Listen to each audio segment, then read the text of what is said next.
Hello students, आज हम लोग एनसीईआरटी क्लास 7 के साइंस का चैप्टर 7 मौसम, जलवायु और जलवायु के लिए अनुकूलन का स्टडी करेंगे, जो कि क्लास 7 के स्टूडेंट्स और सीटेट एग्ज़ाम के लिए बहुत ही इम्पोर्टेंट है।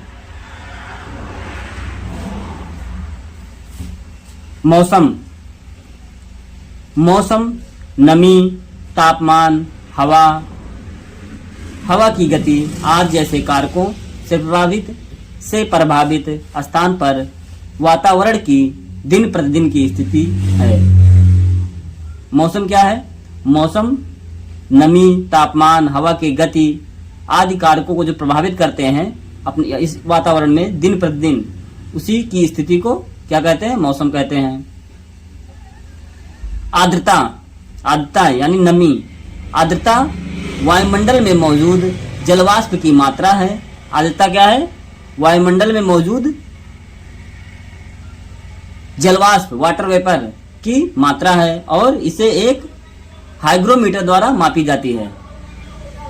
नमी को कैसे मापा जाता है? एनवायरनमेंट में नमी को, आर्द्रता को कैसे मापा जाएगा? हाइग्रोमीटर के द्वारा मापा जाता है। हाइग्रोमीटर, आर्द्रता के मापन का यंत्र क्या है? हाइग्रोमीटर। सीधे ही क्वेश्चन सीटेट में बनेगा यहां से। सूर्य सभी मौसम परिवर्तन का कारण बनता है। जैसे मौसम परिवर्तन के लिए सबसे आवश्यक क्या है? सूर्य है। जलवायु, यह एक विशिष्ट स्थान पर अधिक लंबी अवधि में औसत मौसम की स्थिति है। जलवायु क्या है? एक स्पेशल स्थान, एक विशिष्ट स्थान पर अधिक लंबी समय के लिए, लंबी अवधि के लिए औसत मौसम की स्थिति को जलवायु कहते हैं। जलवायु को प्रभावित करने वाले कारक। जलवायु को कौन कौन से कारक प्रभावित करते हैं? नंबर 1, धूप की मात्रा। सेकंड, चाहे क्षेत्र पहाड़ी हो या मैदान। थर्ड, समुद्र से दूरी।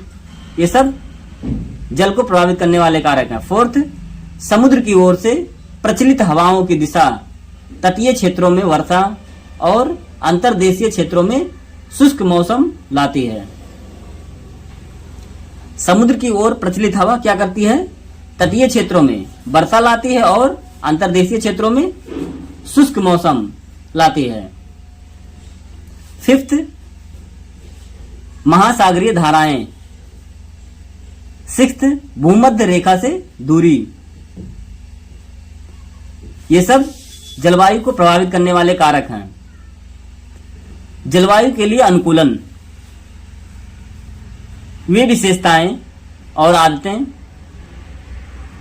जो जानवरों को एक आवास में रहने में मदद करती हैं, अनुकूलन कहलाती हैं। अनुकूलन क्या है? ऐसी विशेषताएं या आदतें जो जानवरों को एक आवास में रहने में मदद करती हैं, अनुकूलन कहलाती हैं। अनुकूलन के अनुसार 3 क्षेत्रों को वर्गीकृत किया गया है। नंबर 1, ध्रुवीय क्षेत्र। ध्रुवीय क्षेत्र क्या है? ध्रुवीय क्षेत्रों में अत्यधिक जलवायु होती है। सूर्य 6 महीने तक ध्रुवों पर नहीं उगता है। ध्रुवीय क्षेत्रों में सूर्य क्या करता है? 6 महीने तक ध्रुव पर सूर्य नहीं उगता है और बाकी 6 महीनों तक अस्त नहीं होता है। ध्रुवों पर सूर्य 6 महीने तक नहीं उगता है और उसके बाद 6 महीना अगर उग जाता है तो अस्त नहीं होता है। यानी सूर्य 6 महीना उगा रहेगा और 6 महीना अस्त रहेगा ध्रुवीय क्षेत्र पर।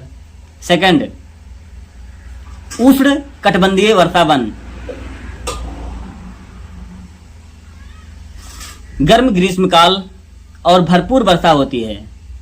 उष्ण कटिबंधीय वर्षा वन में क्या होता है?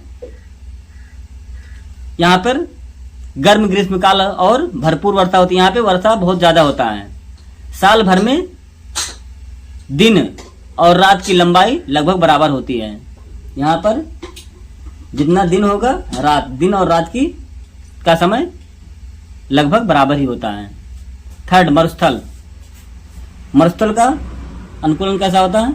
अत्यधिक जलवायु होती है। मरुस्थल में अत्यधिक जलवायु होती है, कम वर्षा और बड़ी मात्रा में धूप प्राप्त होता है।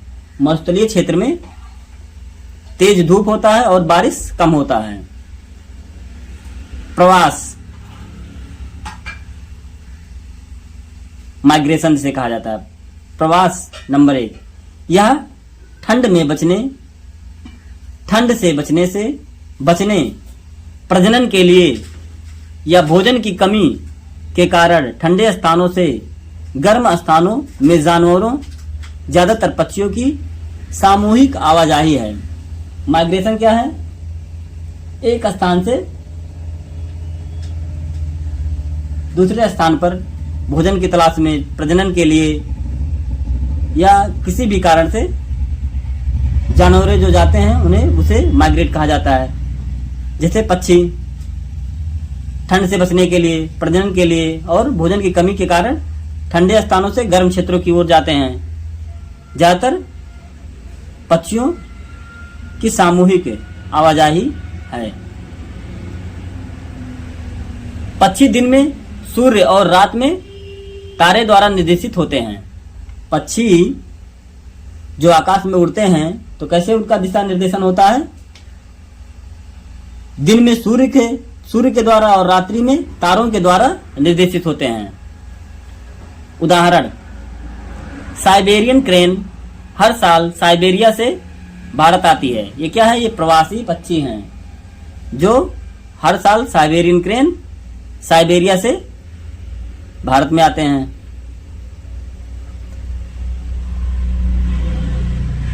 हम लोग अध्याय 7 का अध्ययन कर चुके हैं। इसे आप लोग अच्छे से पढ़ लेना, यहां से क्वेश्चन सीधे फंसेगा। सीटेट के लिए तो बहुत ही महत्वपूर्ण है। और वीडियो पसंद आए तो लाइक, सब्सक्राइब करें।